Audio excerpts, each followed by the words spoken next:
Entonces, agradecido a Dios por lo que Él nos da. Es un tiempo donde vamos a ver algo que resulta difícil muchas veces de poder comprender para algunas personas, pero que resulta grato, gratificante, el poder profundizar en la escritura con cosas que son difíciles. Entonces, ¿dónde estamos parados?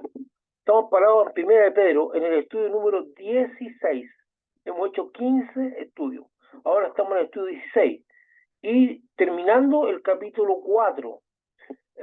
La primera carta de Pedro tiene solamente 5 capítulos, que son capítulos bien destinados a la formación del nuevo creyente, de aquellos que se han convertido al Señor. Recuerden ustedes que la labor de los apóstoles principalmente era poner fundamentos, dice fundamentado en los principios de los apóstoles y profetas. Entonces, poner fundamentos. ¿Qué es lo que significa fundamentos? Poner una roca sobre la cual la persona edifique su vida, y esa roca es Cristo. Pero muchas personas no sabían de Cristo. Acuérdense ustedes, o recuerden, que nosotros gozamos de la Escritura y conocemos a través del Evangelio la vida de Jesucristo y sus palabras. Pero la iglesia primitiva no tenía los evangelios. Son cartas que se escribían recién, y algunos pasaban 60, 70 años en que aparecían los primeros ejemplares, solamente extracto. Por lo tanto, todo era transmisión oral. Entonces los apóstoles, en vista de la creciente iglesia en lugares donde no eran creyentes, en lugares donde había paganismo y la palabra de Dios había penetrado, ellos empiezan a edificar el cuerpo de Cristo. Y estas cartas son sumamente fundamentales para poner los cimientos, para poner las bases. Y tampoco los hermanos de esos tiempos estaban tan desamparados, porque tenían el Espíritu Santo, y la Biblia dice que este Espíritu les guiaba toda verdad, y les enseñaba cosas que tenían que aprender. Por lo tanto, el Espíritu Santo iba también ejerciendo una labor tutora, iba tutoreando la vida de los creyentes, los verdaderos creyentes, para que esto no se desviara, ni escucharan voces extrañas. Pero a medida que la iglesia iba creciendo, se hacía falta tener personas preparadas para fundamentar, para que enseñaran las verdaderas palabras de Jesucristo. Porque usted y yo debemos tener siempre presente, y no es una cosa que no debemos olvidar, que el diablo siempre va a estar maquinando, va a estar preparando algo contra la iglesia y contra su vida. Por eso la Biblia dice, no ignoramos sus maquinaciones. Por lo tanto, él no iba a perder la oportunidad de introducir en la iglesia herejías. Entonces, para evitar eso, el apóstol Pablo, el apóstol Pedro, Santiago y otros más, Juan y otros más, escribieron cartas que le permitieron a los creyentes ser edificados y conocer las palabras de Jesús y la enseñanza de Cristo. Entonces, las cartas son fundamentales, y principalmente son cartas que edifican al nuevo hombre, que le dan los pasos a seguir del creyente, a diferencia de los énfasis que hay ahora, porque la gente no quiere escuchar ahora, que se han puesto tardos para oír, como dice la Biblia, no quieren escuchar sobre el cambio de vida, cómo debe ser la vida de un creyente, sino que están más dispuestos a escuchar sobre prosperidad, sobre semilla, sobre bendición, pero no una corrección que les permita seguir una vida correcta. Por eso las congregaciones cuentan con muchas personas con doble vida. Entonces vamos a leer lo que dice Pedro en el capítulo 4, del 12 al 19. Amados, no os sorprendáis del fuego de prueba que os ha sobrevenido, como si alguna cosa extraña os aconteciese. Entonces aquí está hablando de fuego. ¿Qué fuego? De prueba, que vino sobre los creyentes. Entonces, ¿cómo es que tenemos que visualizar esto? ¿A qué se refiere con fuego? Como si alguna cosa extraña os aconteciera. Entonces la gente está siendo probada de una manera fuerte, están ocurriendo cosas en su vida que no esperaban, porque se convirtieron, y aparentemente no esperaban del mundo una reacción adversa contraria, de persecución, de desprecio, ¿verdad? Más aún si ellos seguían una vida que estaba íntimamente relacionada con valores, como la verdad, como el no matar, como el ser honesto, el amar al prójimo, todas esas cosas que podríamos considerar valores importantes, el resto de la sociedad que vivía en otros valores no lo miraba con buenos ojos. Entonces eran perseguidos. De más está decir que eso era como algo extraño para ellos, vivir esa situación de persecución. ¿Cómo es que me están persiguiendo si yo estoy, estoy siguiendo o viviendo una vida que debería ser una cosa que debería ser como bendición para el resto, pero a mí me están persiguiendo? Y eso es lo que ocurría, y es lo que estaba ocurriendo constantemente. Entonces,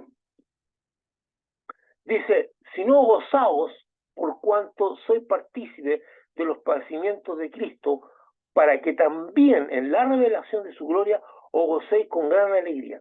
Entonces aquí viene algo, aquí tenemos que entender, y es sumamente importante entenderlo, que gozo no es igual, no es lo mismo que alegría.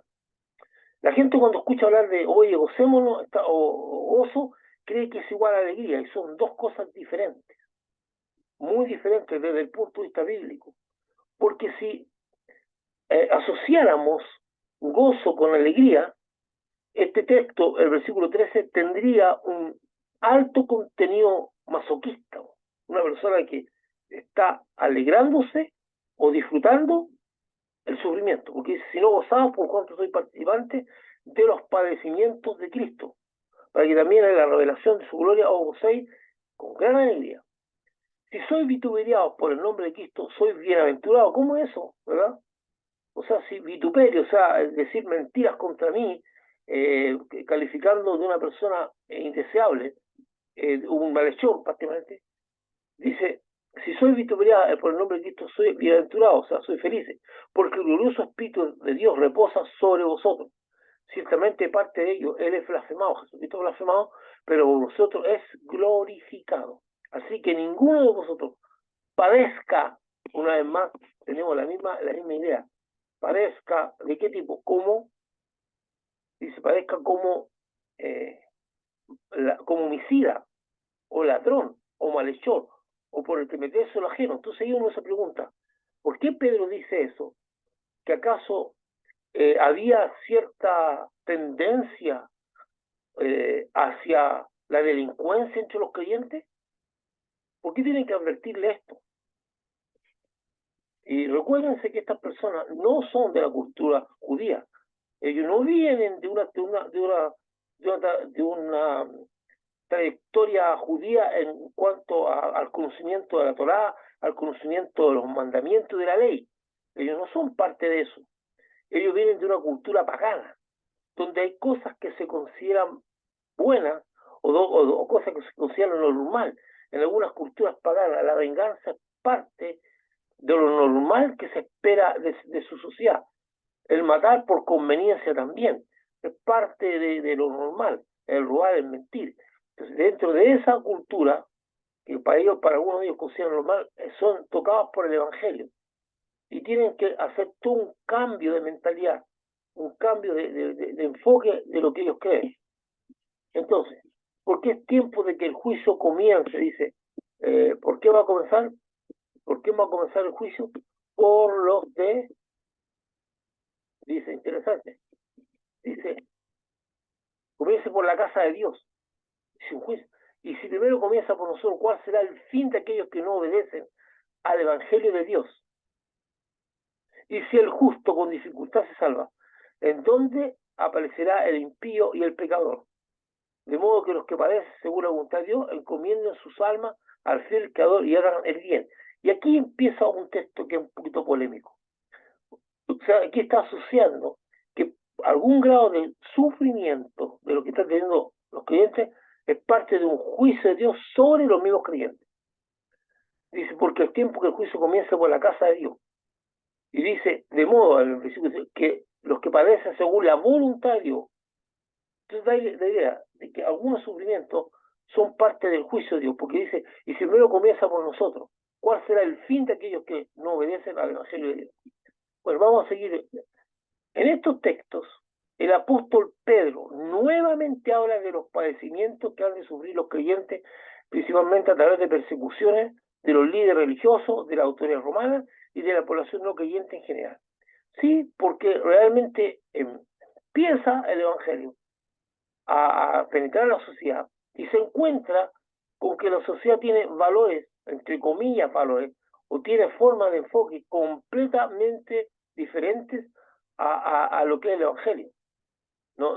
Jesucristo nos enseña a perdonar, nos enseña a amar al enemigo, nos enseña a amar al prójimo, nos enseña a desprendernos de lo que tenemos para bendecir a las personas, nos enseña a no robar, a no mentir, a no ser adúltero, y todas esas cosas que Jesús está hablando del bien al prójimo y de amar a Dios con todo el corazón, se contraponen con una sociedad romana, con una visión griega de las cosas, helénica, como decimos, y, y hay un contrapunto ahí. Entonces, el apóstol Pedro dice que nuevamente están sufriendo padecimientos. ¿Y estos padecimientos por qué? No son padecimientos porque vino una gran hambruna, que también la hubo una gran sequía, o una situación de un terremoto grande que mató, no, o un ataque de un ejército a la ciudad y estaba muriendo mucho, no era ese padecimiento,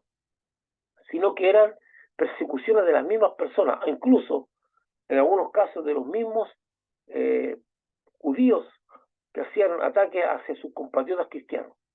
Y los romanos, por supuesto, que les incomodaba grandemente la visión que tenían los cristianos. Entonces, Pedro nuevamente habla de los padecimientos que han sufrido los creyentes, principalmente a través de persecuciones de los líderes religiosos, de la autoridad romana y de la población no creyente en general. El apóstol le recuerda los sufrimientos de Jesucristo, y de los cuales ellos están siendo partícipes también.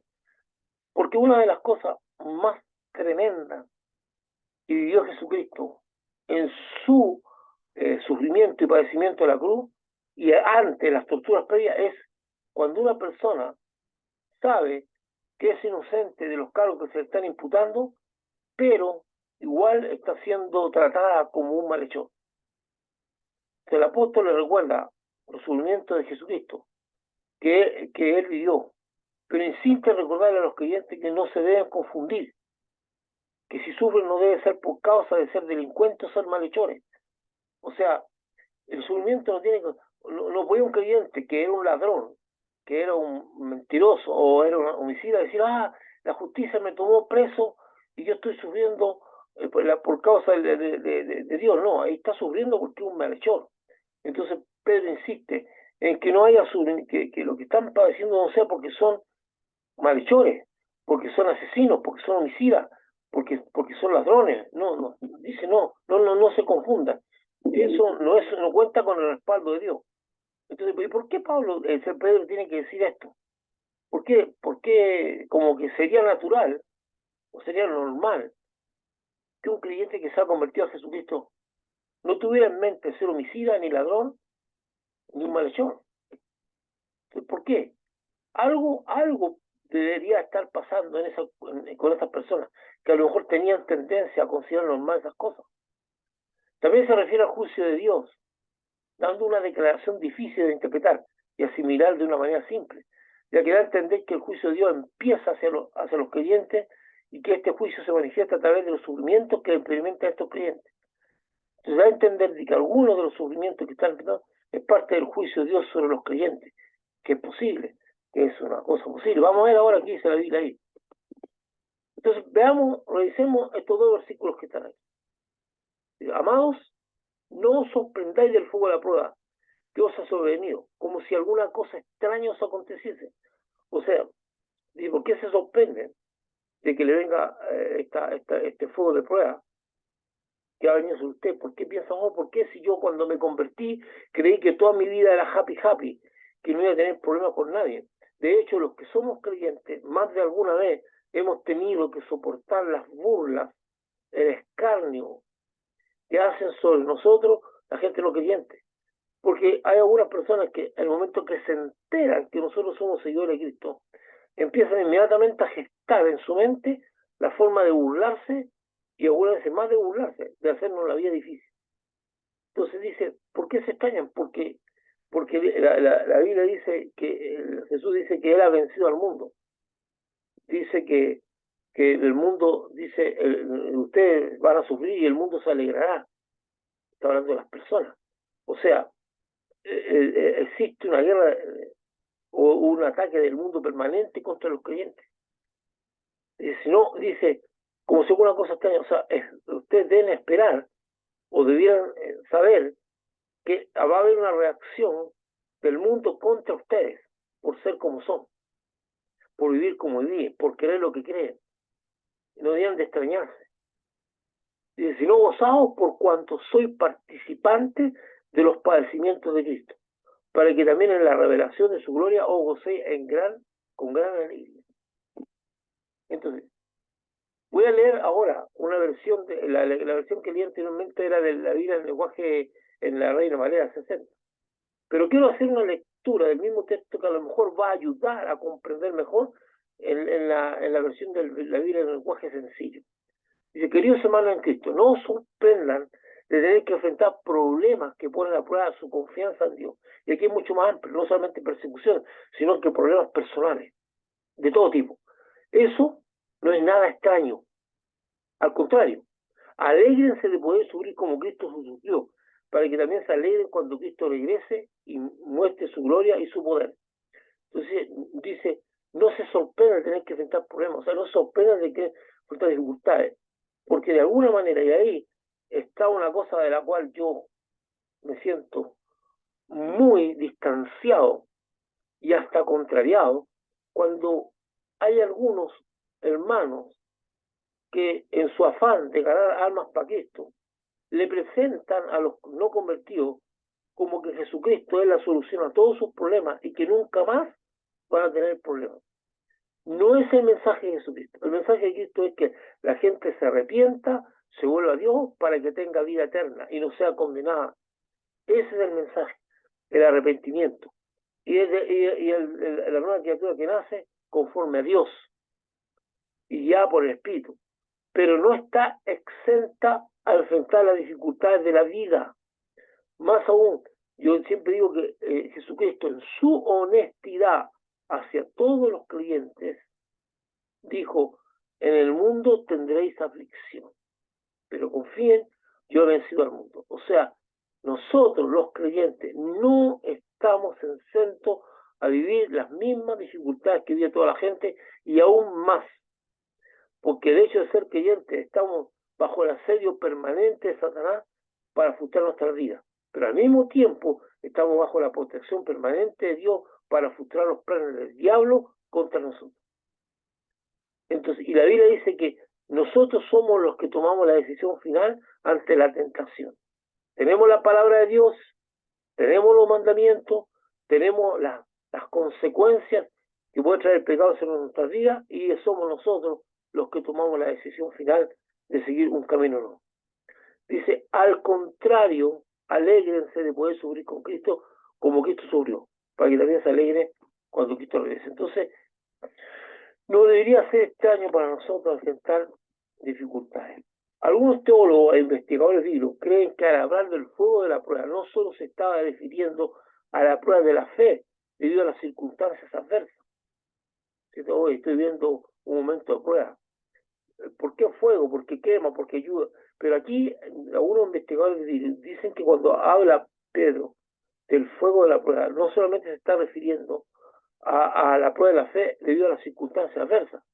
Sí, porque cuando las circunstancias son adversas, nuestra fe es puesta a prueba. Entonces vienen las cosas, oye, realmente Dios está conmigo, existe Dios, realmente Dios gobierna mi vida, ¿dónde está Dios en medio de estas circunstancias? Siempre las dificultades que son como un fuego que vienen a probar nuestra fe y nuestra confianza. La verdadera fidelidad a Dios se ve en la adversidad. No hay otra manera.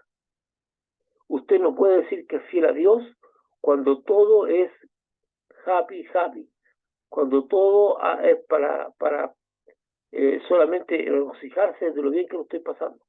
Nosotros somos fieles a Dios en las circunstancias adversas, en las circunstancias diferentes. Nos mantenemos firmes en la fe en Dios y nuestra fe es probada en medio de las circunstancias adversas.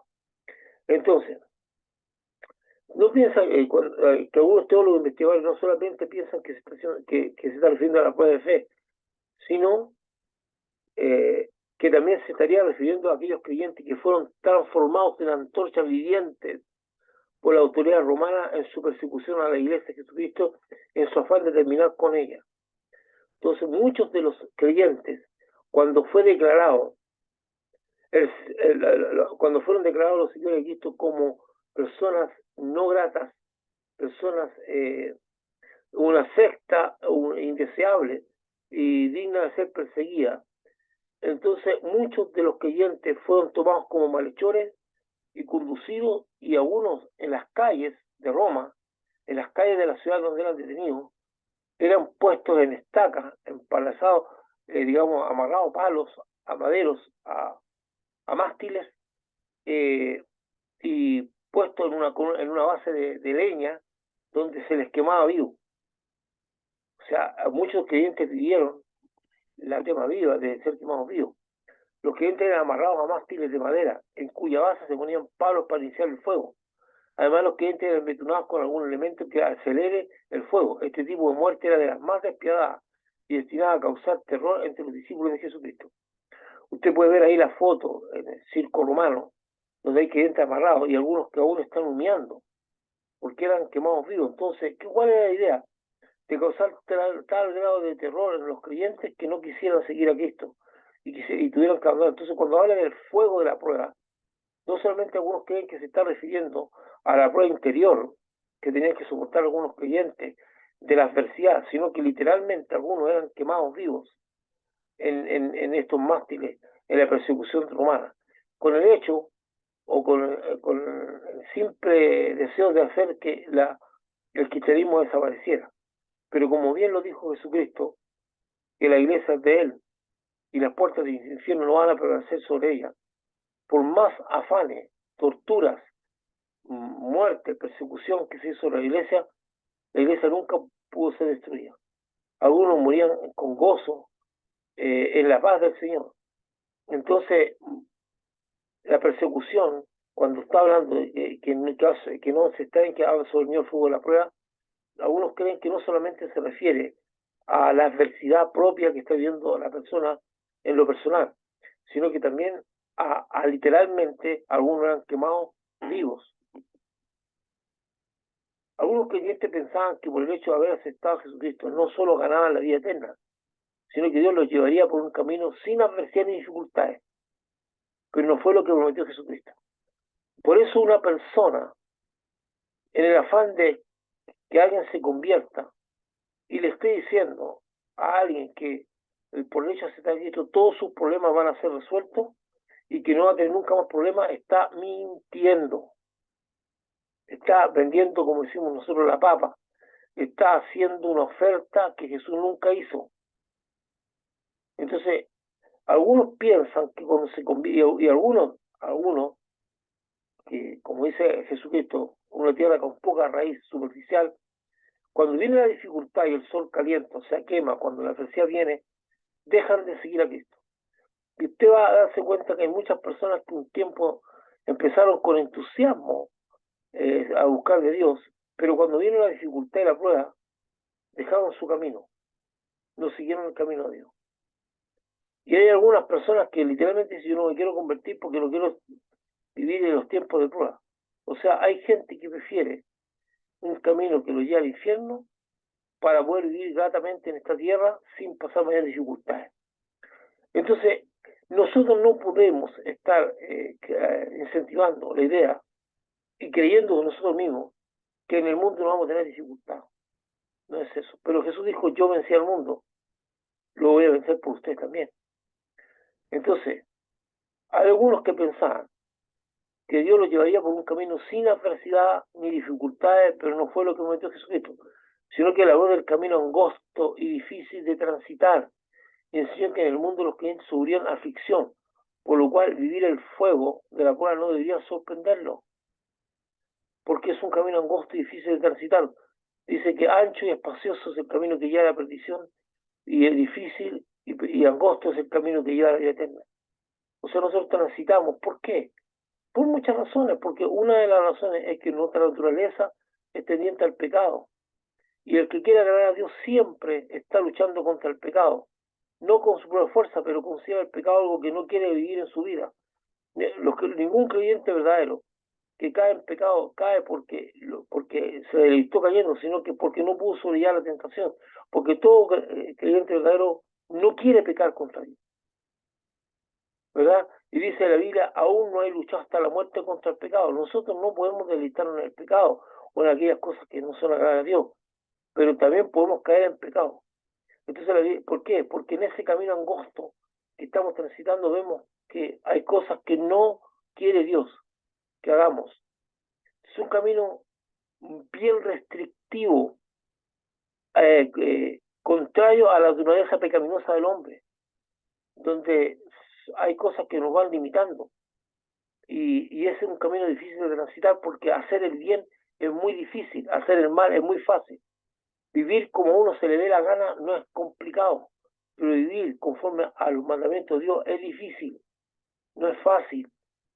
Vivir tratando de agradar a Dios no es fácil, porque nuestra naturaleza humana es contraria a Dios y a sus mandamientos. Entonces nuestra naturaleza, mientras somos transformados, mientras somos santificados, el camino se hace difícil, porque tenemos más tendencia al pecado, hacia lo que es negativo, hacia el mal, que hacia el bien. Y por lo tanto hay una lucha permanente interior en nosotros que nos obliga a considerar las palabras de Dios. Y como queremos agradar a Dios, esa lucha hace que ese transitar por la vía no sea tan fácil, sea de un camino angosto. Pero para el que no considera ninguna de esas cosas, que vive la vida como se le da la gana, que peca voluntariamente, que no le interesa las palabras de Dios, ni Dios, su camino es ancho y fácil de transitar. Sin embargo, él no sabe, o sabe, pero ya a la perdición. El gozo no es lo mismo que la alegría. La alegría es una condición emocional y mental que está ligada a las circunstancias que se están viviendo. Por ejemplo, si yo lo estoy pasando bien, estoy en un parque de diversiones, estoy súper contento, estoy compartiendo con personas que me agradan, hay chistes, risas, todo anda bien, estoy compartiendo en una comida y estoy pasando súper bien. Entonces, yo me siento alegre, pero está ligado a las circunstancias. Puede ser, como dice el pastor Rick, después de haber estado en Disney pasándolo súper bien y llego a la casa y me doy cuenta cuánto gasté, ya la alegría no es tanta, ya pasa a ser más preocupación. Entonces la alegría depende de las circunstancias que uno tiene. La circunstancia está ligada a las circunstancias y se mantiene, yo puedo estar alegre cuando las circunstancias son propicias, la alegría se manifiesta, pero cuando las circunstancias son adversas, la alegría es reemplazada por la tristeza. O sea, y de hecho en corto tiempo puedo pasar de una situación de alegría a una situación de tristeza. Igual, como muchas veces pasa, como ocurre, de repente están un grupo de personas compartiendo en un lugar y ocurre un accidente, todos están todos alegres, y ocurre un accidente, el accidente hace que la gente pase de la alegría a la tristeza o a la angustia, rápidamente. O al revés, de haber recibido, de estar viviendo situaciones muy tristes, amargas, y me tiene muy triste, de repente recibo una noticia tan buena que mi estado emocional de tristeza pasa a alegría y hasta, hasta ser efusivo. O sea, las circunstancias determinan si tengo alegría o no. Entonces, pero el gozo no es igual a la alegría. El gozo no es una condición que depende de las circunstancias adversas o de las circunstancias propicias. El gozo tampoco es una condición mental, de satisfacción mental. El gozo es una condición del alma, que se manifiesta en paz, en gratificación, o sea, estar grato, en contentamiento, en estabilidad emocional, en esperanza. Es una condición interior que te hace estar estable y que no es soportada por ti mismo, sino por el Espíritu Santo. Porque una de las características del fruto del Espíritu es paz, gozo. El gozo es sustentado por Dios. Es una condición interior que te da una tranquilidad aun cuando las circunstancias sean adversas. Es el gozo del Señor. Que no tiene que ver con que las circunstancias sean adversas o no, tú mantienes tu estabilidad interior, más allá de lo que tú estés viviendo. Y eso no lo produce la mente humana. La Biblia dice que eso es fruto del Espíritu, el gozo interior. Entonces Pedro dice que debemos procurar el gozo. Entonces, ¿por qué? Ahora podemos entender mejor cuando dice que nos gocemos en medio de estas circunstancias tan adversas del fuego de la prueba. Porque entendemos que no tiene que ver con una condición de alegría. Estoy contento porque me están quemando vivo, o estoy contento porque me están apareando, o porque me van a comer los leones, estoy contento. No, usted puede sentir un temor, puede sentir hasta un miedo, pero la estabilidad interior no se pierde. Mantiene esa condición de estabilidad, de gratificación, de paz, de contentamiento, de estabilidad emocional, de una esperanza que usted no sabe de dónde viene. Eso lo sostiene el Espíritu Santo, porque es parte del fruto del Espíritu. Paz, gozo, unidad, templanza, dominio propio. Bueno, características del fruto, que es sostenido por el Espíritu Santo. No es sostenido por usted ni por sus capacidades propias.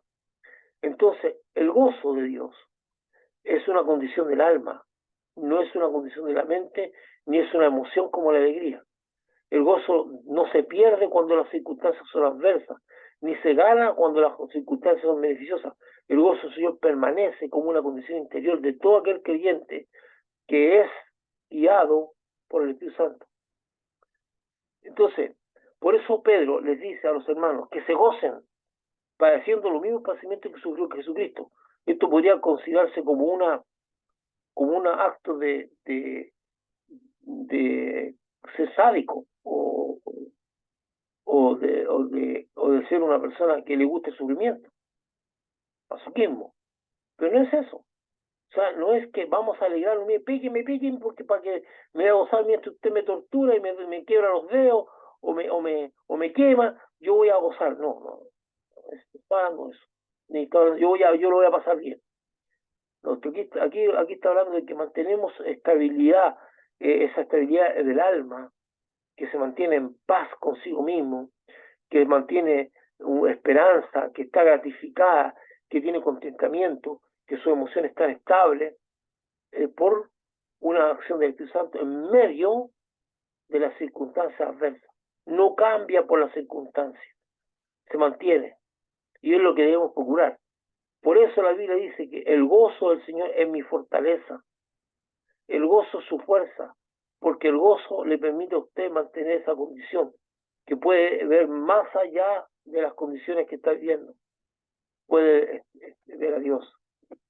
Entonces vamos al versículo 14. Si soy vituperado por el nombre de Cristo, soy bienaventurado, porque el glorioso Espíritu de Dios reposa sobre vosotros. Ciertamente de parte de ellos Él es blasfemado, pero por vosotros es glorificado. Esa es la versión Reina Valera 1960. Le voy a leer la versión en lenguaje sencillo. Si alguno nos insulta por confiar en Cristo, considera ese insulto como una bendición de Dios. Eso significa que el maravilloso Espíritu de Dios está siempre con ustedes, ¿verdad? Los verdaderos cristianos, aquellos que verdaderamente se esfuerzan por vivir conforme a la enseñanza de Jesucristo, se transforman en la conciencia presente y refleja para todos aquellos que viven sin Dios y que no hacen un mandamiento. Porque cuando tú actúas bien, cuando tú andas conforme a los mandamientos del Señor, ocurre algo que no agrada a las personas. Porque tú estás reflejando lo que la otra persona diga. Cuando tú eres honesto, eres una persona que practica la deshonestidad y la mentira, lo incomoda. Él quiere que seas tan deshonesto como él. Entonces, cuando un verdadero cristiano actúa y se esfuerza por vivir conforme a la enseñanza de Jesucristo, se transforma en la conciencia presente y refleja de todo aquello que vive sin Dios y que no es su mandamiento. Tú eres la conciencia, le estás recordando que su actual no es correcto, porque la mayoría de las personas que delinquen o hacen cosas contrarias saben que es mal, que es algo malo, que no deberían hacer. Algunas veces saben que incluso están violando leyes, digamos, del sistema judicial. Hay algunos que están violando leyes morales, porque es muy raro, es muy raro que una persona en una sociedad considere el adulterio como algo normal, o como algo legal, o como algo correcto. De hecho, cuando una persona que está sin Dios, que no conoce su mandamiento, adultera, sabe que a su pareja, a la persona con la cual le está haciendo infiel, no le va a agradar y eso no está bien. Y lo va a tratar de esconder. Cuando alguien roba algo, sabe en sí que eso que está haciendo no corresponde, no está bien. Pero cuando estás rodeado de una sociedad donde todo el mundo, a nadie le importa que sea un adúltero, y incluso además te aplauden cuando eres un adúltero, y te aplauden cuando roba, y cuando todo el mundo roba y no pierde la oportunidad, que aparezca una persona que no haga, no practique eso y que se esfuerce por no hacerlo, empieza a causar un problema de conciencia en los que lo practican y los incomoda y le está recordando con su sola presencia, le está recordando que lo que están haciendo está mal. Cuando tú como creyente estás inmerso en una sociedad donde tú no practicas las cosas que el resto del mundo practica, incomoda. De hecho, hay cosas tan simples como nuestro lenguaje. De hecho, de repente uno está compartiendo con grupos de gente no cristiana y de repente todo el mundo hace una exhibición permanente de un lenguaje grosero en sus conversaciones permanentes. Y de repente se dan cuenta que tú no entras en los chistes ni en el lenguaje grosero y ya ellos empiezan a sentirse incómodos, ¿verdad? Y tú no le estás diciendo nada, tú no le estás reclamando, tú no le estás diciendo, oye, porque son groseros, sino que el hecho de que tú no participas y te abstienes de usar ese lenguaje ya se sienten incómodos. Yo lo digo muchas veces eso. Incluso he sido asediado por personas para que yo como que dé el visto bueno a conductas que no son correctas. Y yo no tengo nada que ver con ello, cada uno actúa como quiere.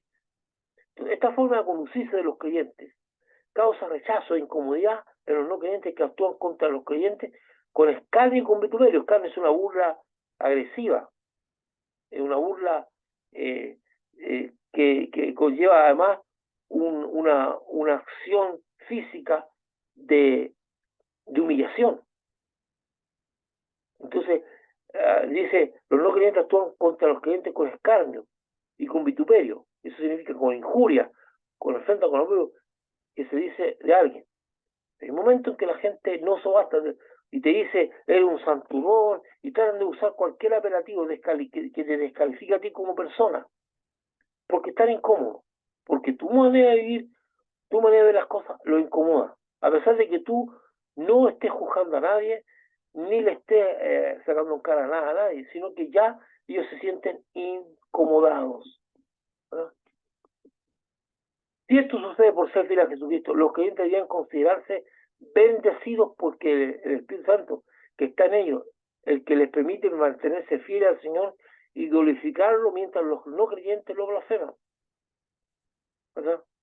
Entonces, dice, si esto sucede por ser fiel a Cristo, porque tú estás recibiendo, y hay momentos en que hay gente que cree que porque el creyente es de un perfil eh, no conflictivo, tolerante, es tonto. Se nos trata de personas tontas, necias, siempre estamos sujetos a burla. Entonces, dice, si esto ocurre, siéntete bendecido y no avergonzado, porque lamentablemente hay creyentes que se avergüenzan de decir que son creyentes. Hay gente que no quiere que el resto de la sociedad que practica ciertas cosas sepan que son creyentes. No quieren sufrir las burlas, ni el menosprecio, ni el menoscabo. Por eso esto es algo para valientes. El valor no tiene que ver con que yo haga cosas extraordinarias. El valor es tan simple como, por ejemplo, ser capaz de reconocer que soy creyente en medio de una sociedad que aborrece a los creyentes, aborrece a Cristo, aborrece todo lo que significa el ser creyente, en medio de amigos que se van a burlar de mí porque yo reconozco que soy creyente. Hay algunos creyentes que incluso son capaces de ceder en sus convicciones y ser partícipes de cosas que no son correctas para recibir la aceptación de la gente no creyente. No soportan las burlas, no soportan nada. Entonces el apóstol dice que se sienten bendecidos cuando son vituperiados por mantenerse firmes y fieles a Cristo y glorifiquen a Cristo y todo lo que él significa. Yo creo que la lucha más fuerte que tienen los creyentes es mantenerse fieles en estas condiciones. Cuando toda la sociedad va contra ti y se burla, hay gente creyente que no soporta eso y prefiere guardar silencio o negar que son creyentes o negar a Cristo o participar con las mismas mentiras del otro. Si ellos partieron mentiras, ellos para pasar desapercibidos van a hacer lo que hizo Pedro. Tú eres uno de ellos, no, yo no soy uno de ellos. Y acuérdense que cuando estaba Pedro negando a Jesús, una persona dijo, mira, dijo, tú eres uno de ellos, porque tu forma de hablar te delata. Tu forma de hablar te delata, le dijo una de las personas que estaba ahí en el lugar donde estaba siendo juzgado Jesucristo, donde estaba amarrado Jesucristo. Y Pedro inmediatamente empezó a maldecir y a hablar con un lenguaje grosero para pasar desapercibido. O sea, se adaptó. Dijo, estoy hablando como Cristo me enseñó y me estoy delatando. Por lo tanto, inmediatamente cambió el switch y dice la Biblia que empezó a maldecir, cosa que Jesús le enseñó que no hiciera. O sea, empezó a hablar como ellos, porque uno de los que estaba ahí le reconoció que su forma de hablar era la forma que Jesucristo enseñaba. O sea, hay personas dentro del cuerpo de Cristo actualmente que están dispuestos a negar al Señor, a querer camuflarse con el resto de las personas para evitar ser vituperiados. Veamos lo que dice en el versículo 15 y 16. Así que ninguno de vosotros padezca como homicida o ladrón o malhechor, o por meterse en lo ajeno. Pero si alguno padece como cristiano, no se avergüence, sino glorifica a Dios por ello. Pudiese parecer un hecho extraño la insistencia permanente que realiza el apóstol Pedro alusivo de no padecer por ser literalmente un delincuente que actúa como un homicida, ladrón o malhechor. ¿Por qué en la carta Pedro habla varias veces de esto, de evitar vivir como un malhechor? Y lo más probable, recuérdense ustedes que Pedro está hablándole a una congregación principalmente compuesta por personas no judías que no tenían una herencia teológica o una herencia en Dios, que no recibieron los mandamientos del monte Sinaí, que no conocieron la ley, que no tenían idea de los profetas, nada de eso. Eran personas que habían estructurado su vida conforme se le había dado la gana, como les parecía, conforme a la sociedad, y que en algunas partes el homicidio, aunque estaba legalizado, el homicidio era una forma de salir de los pasos. El robar, el ser un ladrón o un malhechor, que hacía hechos malos, ¿verdad? No era considerado. Entonces Pedro está lidiando con una estructura mental que tiene que cambiar. Entonces está hablando, déjense de esas cosas, no practiquen esas cosas, ustedes no pueden ser homicidas, no pueden ser delincuentes, eso ya no es de ustedes. Entonces dice, si alguno padece, de eso está padeciendo porque lo merece, porque está padeciendo, porque está siendo juzgado por los juicios de los jueces terrenales, porque es un ladrón, es un homicida. Entonces, no, es que yo estoy padeciendo por causa de Cristo. No, tú estás padeciendo porque eres un malhechor. Entonces, dice, ninguno debe padecer por causa de esas prácticas, sino que debe ser, si hablan de padecer es porque practica el bien, es lo que hemos estado hablando, y ese bien que practica no le agrada a la gente. No por ser un delincuente. Insiste porque está frente a un grupo de hermanos que tienen que cambiar su manera de mirar las cosas. Sabemos que algunas de las personas que se convierten de las tinieblas a la luz de Jesucristo, a la luz de Jesucristo, tenían una forma de pensar y de vivir totalmente contraria a Dios y a los mandamientos. Mientras los mandamientos de Dios no les fueran revelados en sus corazones por el Espíritu Santo, podrían considerar aceptable seguir practicando conductas que implicaran delitos tan graves como los homicidios. Entonces, se han convertido y mucha de esta gente podría considerar normal mientras Dios no alumbrara sus corazones, porque la Biblia dice: escribiré mi ley en su mente y las pondré en su corazón. Mientras le fuera revelado, para algunos podrían decir: bueno, yo soy un creyente, creo en Jesucristo, pero mi relación con mi prójimo la voy a seguir manteniendo como lo mantenía. Por eso es interesante que muchas de estas personas que se convirtían de distintos países, o acuérdense que Pedro y Pablo recorrieron Asia, hablando de las distintas culturas y de distintos enfoques. Ahora, eso no significa que la sociedad romana no tuviera leyes que castigaban ciertas conductas. Sí las tenía. Sí las tenía. De hecho, por eso dice que ninguno padezca siendo un malhechor. O sea, que lo tome la justicia y lo lleve a juicio. Sin embargo, también debemos considerar que en los tiempos actuales hay algunos que dicen ser creyentes, asisten a una congregación e incluso ejercen algún liderazgo, pero practican la mentira, el engaño, roban, son adúlteros. Y eso ha causado impacto, porque usted y yo debemos entender, ya es momento que se entienda, que la iglesia de Jesucristo no es igual a congregación. La congregación nace como una necesidad que tienen las personas de juntarse. De hecho, en la iglesia primitiva no existían congregaciones. O sea, no existían congregaciones como las de ahora, con un edificio, con una iglesia. La gente se congregaba en las casas y se juntaban en grupos pequeños. A lo más, algunos se juntaban en el templo de Jerusalén, pero en la práctica, algunos también se juntaban en las catatumbas de Roma, que era el lugar donde se sepultaban a los muertos en cuevas bajo la tierra, digamos, la ciudad de Roma. Pero se juntaban, no existían congregaciones estructuradas como las que existen ahora, donde tiene un templo, donde tiene una estructura organizacional, no.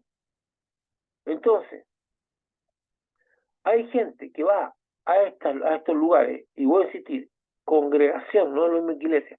La iglesia de Jesucristo es una iglesia espiritual no estructurada, compuesta por todos aquellos creyentes en el mundo que han aceptado a Jesucristo y viven conforme a los mandamientos de Jesucristo, viven conforme a Cristo. O tratan de vivir conforme a Cristo, se esfuerzan y procuran ser cambiados día a día.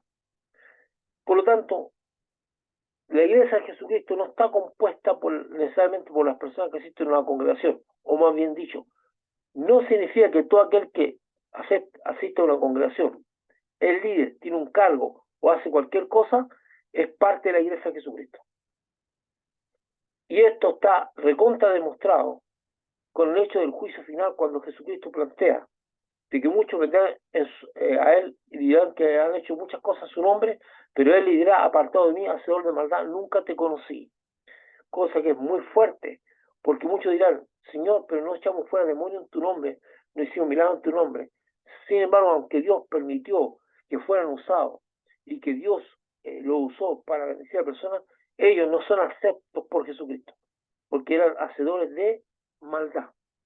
Entonces, ahora en la iglesia, actualmente, hay mucha gente que va a la iglesia que es un liderazgo, y sin embargo mienten, roban y consideran eso normal. Hay gente que considera re normal. Yo de repente he llegado a lugares, incluso a casa, y cosas donde las costumbres que tienen las personas son visiblemente contrarias a Cristo y a su evangelio. De repente practican el engaño, el robo, la mentira, como algo normal, como algo que está dentro de lo que hay que hacer, ¿verdad? No tienen temor de quitarle algo a su prójimo, no, no pagar no pagar, no sé, por decirle, consideran normal el no pagar los pasajes o saltarse el metro o cosas por el estilo, una cosa totalmente normal. Consideran normal mentir, de repente para salir del paso mienten y algunas se lo hacen descaradamente, consideran que eso es normal y son personas que asisten a la iglesia. Entonces, este problema que está planteando Pedro con respecto a estos hermanos que dice, no parezcáis como malhechores, es cosa que también hoy día está ocurriendo. O sea, hay gente que considera normal vivir una vida que es contraria a los mandamientos de Dios. De hecho, lo ignoran, o no lo leen, o no lo consideran, o lo ignoran de frente. No quieren ser enseñados en la rectitud de la palabra de Dios. A ellos les molesta cuando hay una persona que está hablando sobre vivir la verdad de Dios, sobre amar al prójimo, sobre, sobre no mentir ni robar, sobre no ser adúltero, sino que ser fieles. Todo eso, ellos no quieren escuchar esas palabras. No quieren escuchar esas palabras. Por eso no les gusta oír la exhortación a cumplir los mandamientos del Señor. Solo quieren oír las bendiciones y la prosperidad que pueden recibir. Estas personas son muy felices cuando le dicen, oh, usted va a ser próspero, va a ser bendecido, va a ser aquello. Ellos quieren escuchar todo eso, pero no quieren escuchar corrección, ni quieren corregirse, ni les interesa. Bien como, tienen como su propio evangelio. Están sumamente engañados. Y además constituyen un mal testimonio para la gente afuera. Porque la gente afuera dice que de alguna manera saben que la enseñanza de Jesucristo van hacia el bien de las personas, se encuentran con algunas personas que dicen que son discípulos de Cristo, que practican cosas que son completamente contrarias a la enseñanza de Jesucristo. Y para aquel que ignora la Biblia y no sabe, llega a aborrecer a aquellos creyentes que los consideran hipócritas. Están afanados en recibir lo que llaman la última revelación, aunque su vida empieza a deslizarse sutilmente hacia el pecado, porque no le interesa o relativizan el cumplir los mandamientos de Dios. Por eso en todo tiempo el exhortar a no padecer como malhechor o delincuente y al no avergonzarse de padecer por causa de ser cristiano. Es importante.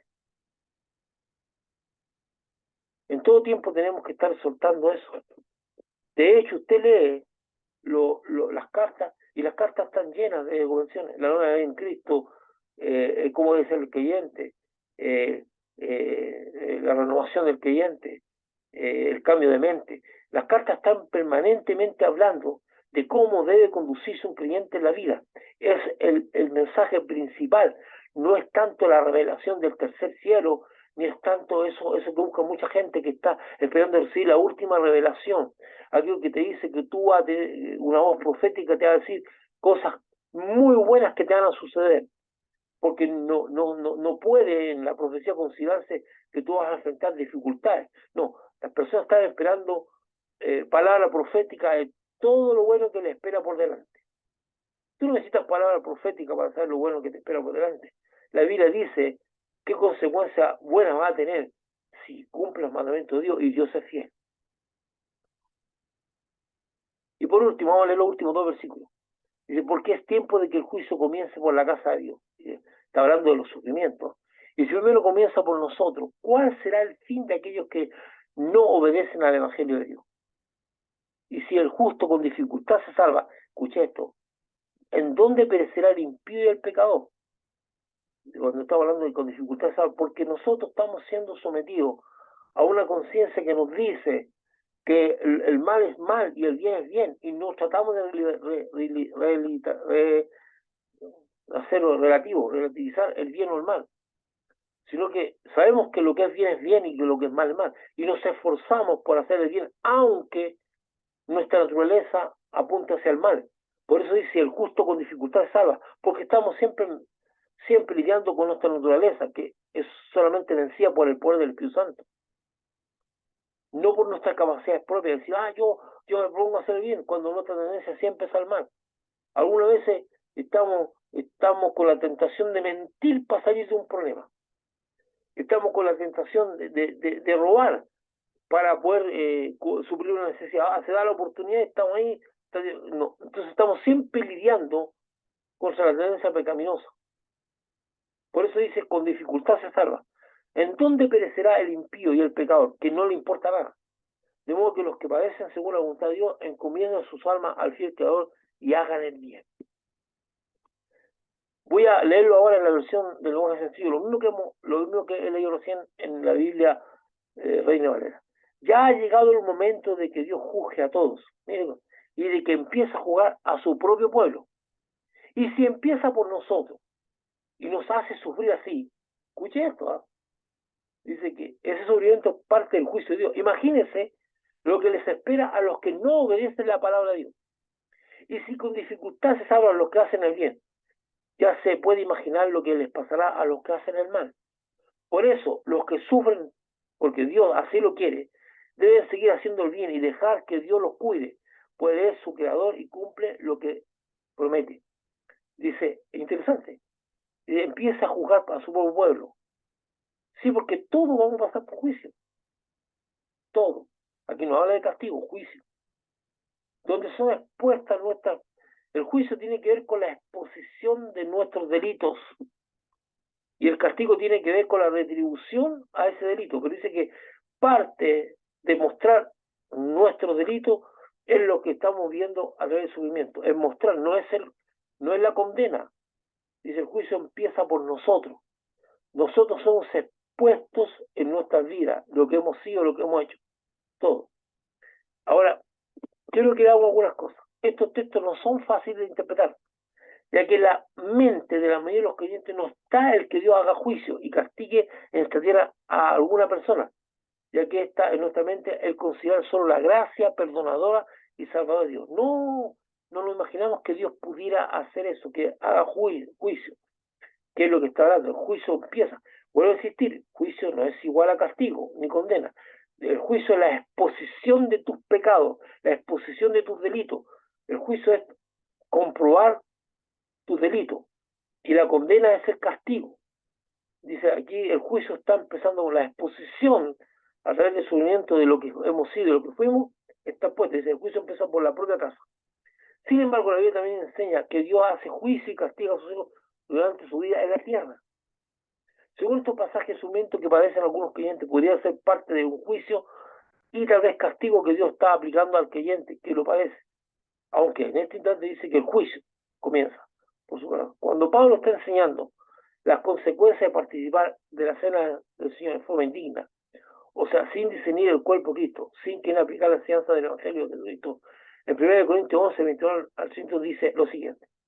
Antes quiero explicar, mucha gente cree que tomar la cena indignamente es haber pecado. No, no, todos pecamos. No, no sé si alguien llegará a tomar la cena tan puro como para decir no, no, no, es que solo los pecados conciencia, no. No sé si alguien podrá acercarse a la mesa del Señor en una condición de tal inmaculación que tome la cena sin tener ninguna cosa pendiente o un pecado pendiente con Dios. Me parece muy dudoso eso. Entonces, no, cuando la Biblia dice que tomamos la cena indignamente, está refiriéndose a no discernir el cuerpo de Cristo. ¿Por qué? Porque Pablo habla específicamente de algo muy, muy claro. Dice que algunos llegaban a tomar la cena y convertían la cena en una comilona. Entonces, que la cena del Señor, que era un momento de recogerse, de pensar, de motivarse a entender el sacrificio de Jesucristo, lo transformaba en una comida, en un banqueteo. Entonces, ¿qué ocurría? Que había gente dentro de los cristianos que no tenían qué comer, o tenían muy poco, no tenían. Entonces llegaban hermanos que estaban ahí, comiendo a destajo, y no les daba nada el hermano que estaba padeciendo necesidad, que era completamente contrario a la enseñanza de Cristo, donde tú el amor de Dios al Señor debía motivarte a bendecir al hermano. Entonces Pablo, muy indignado, dice, no son capaces de tener un cuerpo de Cristo. ¿Qué significa? No son capaces de entender la palabra de Dios que te enseña que no puedes permanecer indiferente ante la necesidad de tu hermano. Entonces tú estás tomando la cena indignamente. No porque has pecado, sino porque no estás aplicando la enseñanza de Jesucristo en algo que está evidente a ti, una persona necesitada. Entonces, mucha gente dice, no, pues no voy a tomar la cena porque no estoy preparado para eso porque pequé. Si todos pecaron, tomar la cena y es el momento para reconciliarse con Dios. Entonces, lo que está hablando aquí es que no has entendido el mensaje del Evangelio, porque estás viendo a la gente necesitada y te dice, bueno, no tienes tú una casa donde comer hasta que te canses, que tienes que estar avergonzando a tu hermano que no tiene. Entonces Pablo tiene una reacción muy fuerte, que esa forma de tomar la cena es indigna, porque está tomando la cena con una total indiferencia hacia tu hermano necesitado, que está presente. Y eso te hace indigno, porque no disciernes al cuerpo de Cristo. O sea, no disciernes la necesidad de aquellos de los hermanos. Te da lo mismo, no te importa. Y esa es la razón de que está tomando la cena indignamente. Y ahora, como consecuencia de esa indignidad, vienen las palabras que vamos a leer a continuación. Porque el que come y bebe indignamente, sin discernir el cuerpo del Señor, mira lo que es, juicio come y bebe para sí. Por lo cual, dice, yo te lo acabo de explicar, dice, juicio come y bebe, o sea, no tiene nada de recordatorio de la cenación, está comiendo para él y está comiendo juicio, porque no discierne el cuerpo de Cristo. No entiende que el Evangelio de Cristo está yendo contra el Evangelio de Cristo. Ahora dice, ¿qué consecuencias trajo esto? Por lo cual hay muchos enfermos y debilitados entre vosotros y muchos duermen. O sea, consecuencia de esta situación de vivir de forma indigna, de tomar cena, ha habido hermanos que han caído enfermos y están debilitados y algunos ya murieron como consecuencia, han muerto porque están bajo juicio de Dios. O sea, Dios, pum, paró. Sí, pues no examinar a nosotros mismos, no seríamos juzgados, sí, porque no son capaces de decir, chuta, interesante, dice, ya que, dice Dios, yo estoy esperando que tú mismo reacciones a lo que estás haciendo y pare de hacer lo que estás haciendo, de tomar la cena dignamente, de no entender que el Evangelio de Jesucristo es amor al hermano. Si tú no eres capaz de detenerte a considerar tus acciones, a considerar y a cambiar, entonces viene el juicio de Dios. Mas siendo juzgados somos castigados por el Señor para que no seamos condenados por el mundo. Entonces, ¿qué pasa? Que aquí está diciendo, Dios ejerce una acción disciplinaria, no es una condena para el infierno, sino que ahí está hablando, dice, somos castigados por el Señor en una acción disciplinaria. Dios te disciplina a través de lo que tú estás viviendo para que no seas condenado con el mundo, para no terminar en el infierno. Entonces, lo que está diciendo dice, para que alguno no sea en el infierno, Dios se lo llevó antes. Y es lo mismo que lo que plantea el Apocalipsis cuando dice que si el Señor no se llevara a alguno, nadie sería salvo. ¿Verdad? Entonces, ¿qué es lo que está ocurriendo? Aquí está ocurriendo que hay momentos en que Dios necesita corregir a algunas personas, corregirnos a nosotros, que somos duros de testa, y que a pesar de la evidencia, a pesar de estar leyendo la Biblia, a pesar de estar viendo muchas cosas, no entendemos ni queremos cambiar nuestra actitud. Entonces Dios juzga nuestra actitud, juzga lo que está haciendo, esos juicios, juzga lo que estamos haciendo y determina una disciplina, un castigo que pretende no condenarnos al infierno, sino evitar que llegamos a ser condenados al infierno para que tengamos un momento de cambios, de reconsideración. De hecho, yo conozco personas que, es cierto, han sido personas que han tratado mal, creyentes que han tratado mal a algunas personas. Algunas veces han hecho fiesta cuando una persona se ha caído y al final terminan siendo juzgados por Dios y ellos cometen los mismos errores y al final ellos cambian. El hecho de vivir, de comer la sopa que no querían comerse, de tener que saborear las cosas que no querían, los lleva a un cambio, porque han sido juzgados por Dios y Dios los ha sometido a lo mismo que han juzgado a otros, y algunas veces cosas peores, que los lleva a reconsiderar que lo que hicieron contra otras personas no estuvo bien. Entonces sí, algunas veces ese juicio, ese castigo, ese castigo que Dios trae sobre la persona para hacerlo cambiar es efectivo. Ahora, ¿cómo se manifiesta según Pablo? En este texto dice, por lo cual hay muchos enfermos, en enfermedad, en debilidad y en muerte. No todo, por favor, no toda enfermedad tiene un castigo de Dios, sino que ni todo debilitamiento, no, hay cosas que ocurren, como digo yo, pero aquí dice que Dios algunas veces hay momentos en que esa gente que es dura de testa, que está haciendo el mal y que está perjudicando y no quiere entender, es sometida a juicio de Dios. O sea, Dios le muestra que su conducta no corresponde y si no cambia, porque dice, por lo cual muy dice, si pues nos examinásemos nosotros mismos, no seríamos juzgados. O sea, si no viene de ti el darte cuenta a través de la palabra que lo que estás haciendo está mal y no corresponde, entonces Dios va a tomar acción hacia ti, en juicio y en un castigo que te permita a ti reaccionar y tengas un cambio. No es una condenación al infierno, ni tiene que ver con un juicio eh, condenatorio final. No, tiene que ver con una corrección en esta tierra para que haya cambio en ti. Si tú no quieres, eres una persona que ama a Dios y tú no quieres cambiar por las buenas, a lo mejor Dios te va a hacer vivir cosas que te van a hacer entender que lo que tú estás haciendo está realmente mal. Tanto los versículos de 1 Pedro 4 como los versículos de 1 Corintios 11 se insiste que hay un sufrimiento, enfermedad y hasta la muerte que son consecuencias del juicio y el castigo de Dios sobre algunos creyentes. Y vuelvo a insistir, no tiene que ver con una cuestión de condenación al infierno, tiene que ver con una acción correctiva, disciplinaria de parte de Dios, que es lo que dice. Porque esa acción disciplinaria podría evitarse si la misma persona se examina y se arrepiente. Y no tendría que pasar por ninguna acción disciplinaria de Dios, es lo que dice el texto. Pero como algunos son duros, Dios actúa de esa manera. Pablo dice que somos juzgados y castigados por el Señor para que no seamos condenados con el resto del mundo. Pero dice que el juicio de Dios empieza por su propio pueblo. Y si este juicio los lleva a sufrir como están sufriendo, ¿qué es lo que se espera para aquellos que no obedecen la palabra de Dios? Y también Pedro exhorta que a pesar del sufrimiento que Dios permite que los creyentes pasen, deben seguir haciendo el bien y confiar que Dios los estará cuidándolos. Pues Dios que los creó lo ha prometido y él es fiel y verdadero. O sea, en medio, porque algunos piensan, no, ya me cansé de ser un creyente, de ser un tonto, yo hago el bien y lo que mi vida tiene puros momentos difíciles.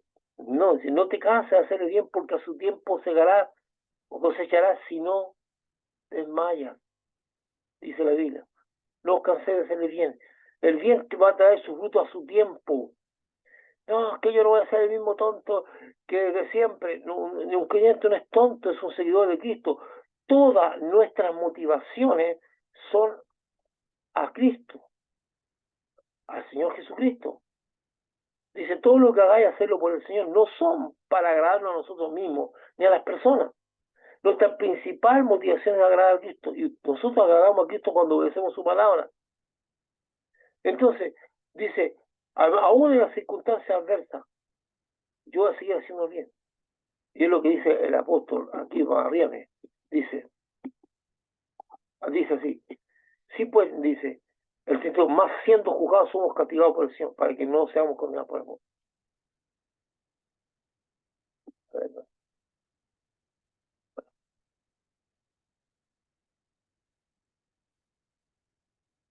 Bueno, ahí está, dice,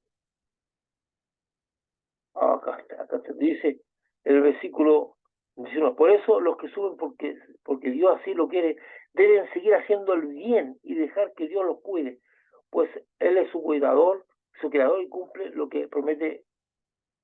Entonces, nosotros no hacemos el bien porque, si sufrimos no vamos a hacer el bien, no, hermano. Nosotros somos creyentes, estamos fuera de los estándares y los patrones normales del mundo. Nosotros no vivimos de acuerdo a los patrones del mundo, vivimos de acuerdo y conforme a la palabra de Dios, que es mucho más que el mundo y que trae más retribución que el mundo. Y es una palabra de fe, vivimos en esa palabra por fe y en fe.